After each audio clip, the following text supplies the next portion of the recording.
It's often said that we are our memories, that web of experiences, relationships, thoughts, and feelings that make us who we are. We don't remember it all, of course. That would be impossible. Or would it?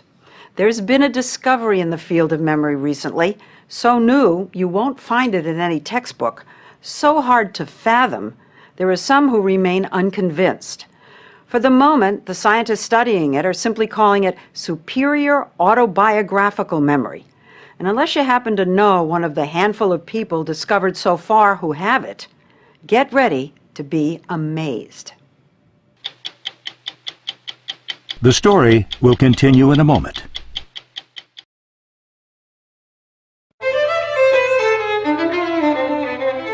Louise Owen is 37 years old and a professional violinist living in New York City.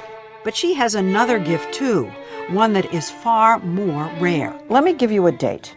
Let's say January 2nd, 1990. Right now I'm remembering the jogging class that I started that morning. And you're actually back there. I can feel it. I can remember the coach saying, keep going.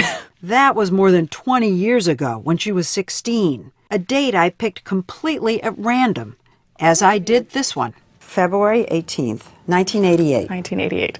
Oh. You're laughing. I'm laughing. It was a Thursday. I had a big conversation with a friend of mine, and that's all I'm going to say. Louise says she can remember every day of her life since the age of 11. Try to talk us through, can you do that? How it works out of the air. April 21st, 1991. 1991, okay, April 21st. So in the moment between April 21st and 1991, I have scrolled through 25 April 21sts thinking, which one is it going to be? Which one is it going to be? Okay, 1991, which was a Sunday, and I was in Los Angeles, and I had a concert with the American Youth Symphony. You went to the most important thing right, that happened that day. That was the most, I mean, you probably don't want to hear about, sort of the day. Oh, I got up in the morning, and I got dressed. You remember that? Yeah. You remember what you had for lunch? Not what I had for lunch that day, but I do remember what I had for dinner the night before. And effortless. It just pops in. I mean, for me, it's almost as automatic as if you say, what is your name and where do you live? But how do we know that what she says she remembers really happened? Enter James McGaugh, a professor of neurobiology at the University of California, Irvine, and a renowned expert on memory. Dr. McGaugh is the first to discover and study superior autobiographical memory, and he is quizzing Louise, his fifth subject, to find out. An eye condition requires him to wear a clouded lens. Let's move back in time now to 1990. It rained on several days in January and February. Can you name the dates on which it rained? Believe it or not, she could. Let's see. It was slightly rainy and cloudy on January 14th, 15th. It was very hot the weekend of the 27th, 28th. No rain. We checked the official weather records. It rained very hard on Sunday, February 4th. And she was right. McGaugh says this type of memory is completely new to science, so he and his colleagues have had to devise their own tests, like this one on public events. October 19th, 1987. It was a Monday. That was the day of the big stock market crash, and the cellist Jacqueline Dupre died that day. The Berlin Wall falls on what day? November 9th, 1989, which was a Thursday. Christopher Reeve's accident occurred on what day? It was Saturday, May 27th, 1995. And when were the Oscars held in 1999? In 1999, Sunday, March 21st. Yes, perfect.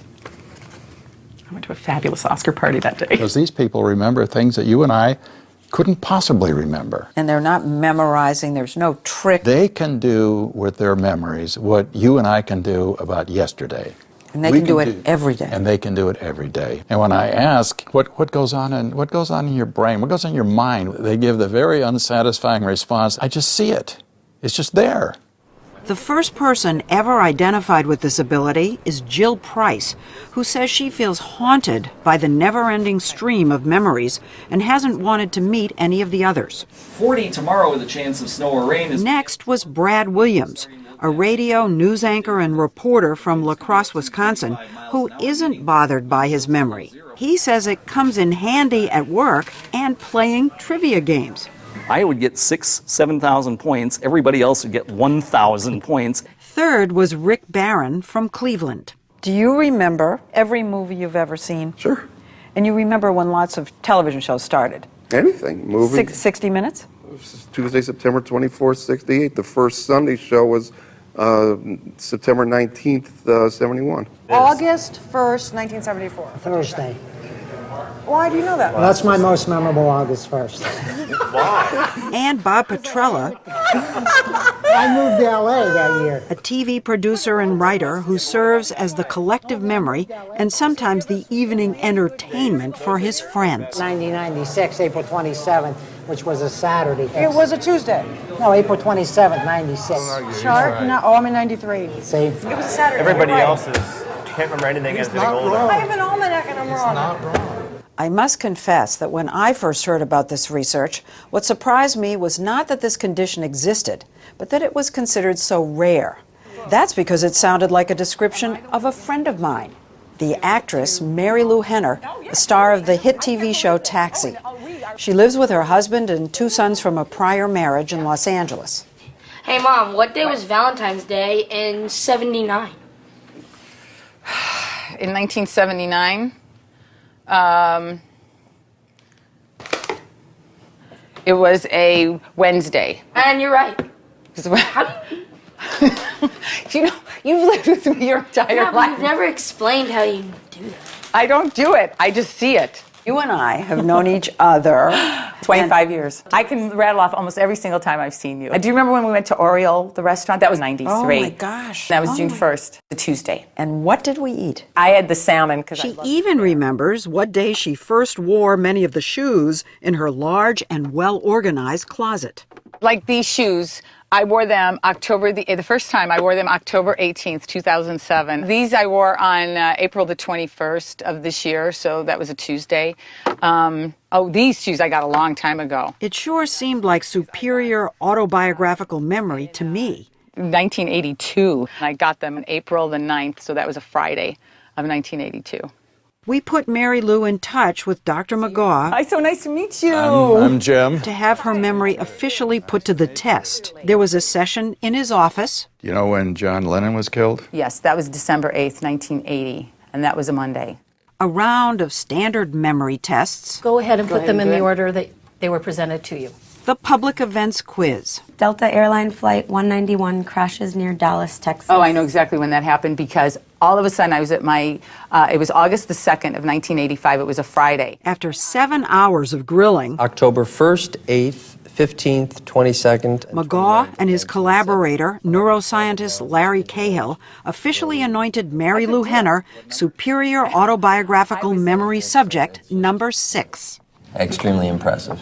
You really do remember your whole life. It's like putting in a DVD and it cues up to a certain place. I'm there again. So I'm looking out from my eyes and seeing things visually as I would have that day. Do you remember all your old boyfriend's birthdays? I'll bet you do. Not only that, the date of the first time, it's like, I remember in order. Let's have another warm Miami welcome for Mary Lou Henner. We searched for footage of long-ago events in Mary Lou's life to try and stump her. October 26th, 1976. Okay, October 26th, 1976 was a Tuesday.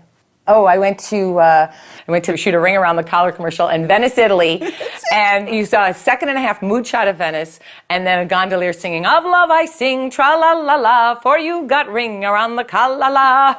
And I went, my powder didn't work. Of love I sing, la-la-la-la. More than 30 years later, Around the collar. My powder didn't work. dead on. Boy, you guys really have drawn up the dregs. What do you see as the potential in terms of science? It could be a new chapter. We think we knew a lot, and all of a sudden these people come and display a kind of memory we've never seen before, and we have to say, whoa, what is that about? And so we're going to take a look and see if we can figure that out. And it could be very important. I'm so excited to meet you guys. One thing Dr. McGaw had not yet done is bring these memory wizards together. So we did, and he kicked off a questioning session unlike any other. A 7.1 earthquake hit It's the San Francisco-Oakland area. October 17th, 1989. Tuesday. I remember we were watching the game of the World Series. It was like, oh my gosh. Are you guys That was feeling terrible. a little competitive with each other?